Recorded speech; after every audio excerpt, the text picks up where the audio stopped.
విజ్ఞప్తి చేస్తా ఉన్నా. మేము అక్కడికి వెళ్ళి గాంధీ గారు వెల్కమ్ చేస్తూ ఉన్నారు. ఆయన కుర్చీలు వేసినా టెంట్లు వేసినా భోజనాలు రెడీ చేసినా అంటూ ఉన్నాడు. మేము వారిని సన్మానం చేసి మాత్రమే వస్తాము. మీరు అలో చేయండి దయచేసి. లేని పక్షంలో తప్పకుండా మేము ఎలా వెళ్ళాలో మాకు తెలుసు. మేము ఎక్కడ కూడా ఎవరిని ఇబ్బంది పెట్టే కార్యక్రమాలు చేయట్లేదు.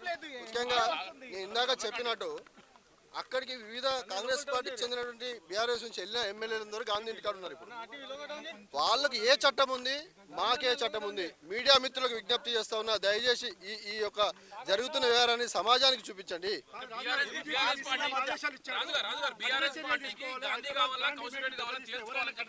బీఆర్ఎస్ పార్టీకి నిబద్ధతతో పనిచేసే వాళ్ళు కావాలి, నిజాయితీగా పనిచేసే వాళ్ళు కావాలి, కమిట్మెంట్తో కేసీఆర్ గారి నాయకత్వంలో పనిచేసే వాళ్ళు కావాలి. రాములు గారు అడిగినట్టు ముఖ్యమంత్రి గారు డీజీపీ గారు ఆదేశాలు జారీ చేసి అంటా ఉన్నారు. నేను ఒక విషయాన్ని ప్రభుత్వం దృష్టికి డీజీపీ గారి దృష్టికి తీసుకుపోతున్నా. డీజీపీ గారు, మీరు నిజంగా లా అండ్ ఆర్డర్ మెయింటైన్ చేస్తాం, కఠినంగా వ్యవహరించని పోలీసులకు ఆదేశాలు ఇస్తా ఉన్నారు.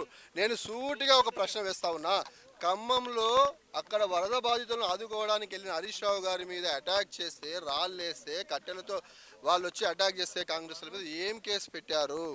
నిన్న మా ఎమ్మెల్యే కౌశిక్ రెడ్డి గారి మీద చంపడానికి ప్రయత్నం చేస్తే మీరు 307 కేసు పెట్టినట్టు మీడియాలో చూస్తూ ఉన్నాము. 307 కేసు పెట్టిన గుండాలను ఎంతమందిని ఈ ప్రభుత్వం, ఈ డీజీపీ గారు, ఈ సిపి గారు అరెస్టు చేశారో మీడియాకు చెప్పాల్సిన అవసరం ఉంది.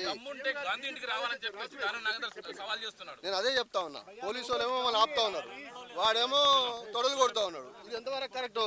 అది కరెక్ట్ కాదు కదా. ఇప్పుడు వాళ్ళని మరి కాంగ్రెస్ ఎమ్మెల్యేలు ఎట్లా వస్తారు? దయచేసి మీరు కూడా అసలైన తొలి వెలుగు. ఫాలో వాట్సాప్ @తొలి వెలుగు official.